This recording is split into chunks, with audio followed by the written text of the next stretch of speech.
Neftçi Araz Naxçıvana 5 dənə vurdu. Həm də heyətində hamısı legioner deyildi ya. 5 dənə Azərbaycanlı var idi. 5 dənə. Allah üçün yerlilər də yaxşı oynadılar. Amma Breno Almeida doğrudan başqa səviyyədir ya. Mövsüm başlayandan demək olar ki, heç bir oyunu boş keçmir. Neftçi rahat qələbə ilə qalxdı liderliyi pilləsinə.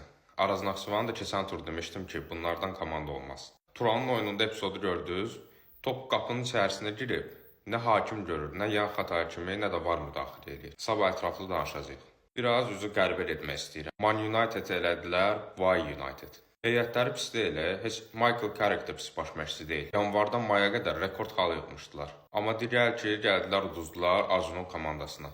Fənərbağçı azarkeşləri dəli olub. Deyir, belə klub idarə edə bilirdim. Bunu Fənərbağçıda niyə eləmirdim? Amma əsəblərinə biraz su səpildi. Hacı İsmail bu dəfə çox rotasiya getmədi, 4 qol vurub 3 xalı qazandılar. Bu rotasiyaları birinci turda eləmək lazım deyildi, burada eləmək lazım idi. Lyonla oyundan çıxıb Lyonla oyunlar edəcəksən. Bəlkə də düzgün seçimlə birinci turu da qazanıb Qalatasarayla 3 xal fərqi açmaq olardı. Birinci oyun məğlub olmuşdular axı. İkinci oyunda da Nərimanın Ərzurumuna 4 dənə vurdular. Ərzurum bərbad vəziyyətdədir, təcili bir dəyişiklik olmasa liqadan düşəcək. Fənərdən danışmışkən, ex-baş məşqçisi də Real Madridin sükanı arxasında ilk oyununa çıxdı.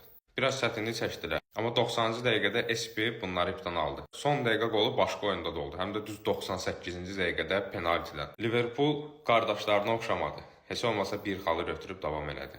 Mən bu videonu çəkəndə hələ başlamayıb, qoy oynasınlar, sabah həftənin futbol günü buraxılışında həm Barcelonadan danışarıq, həm də Beşiktaşdan.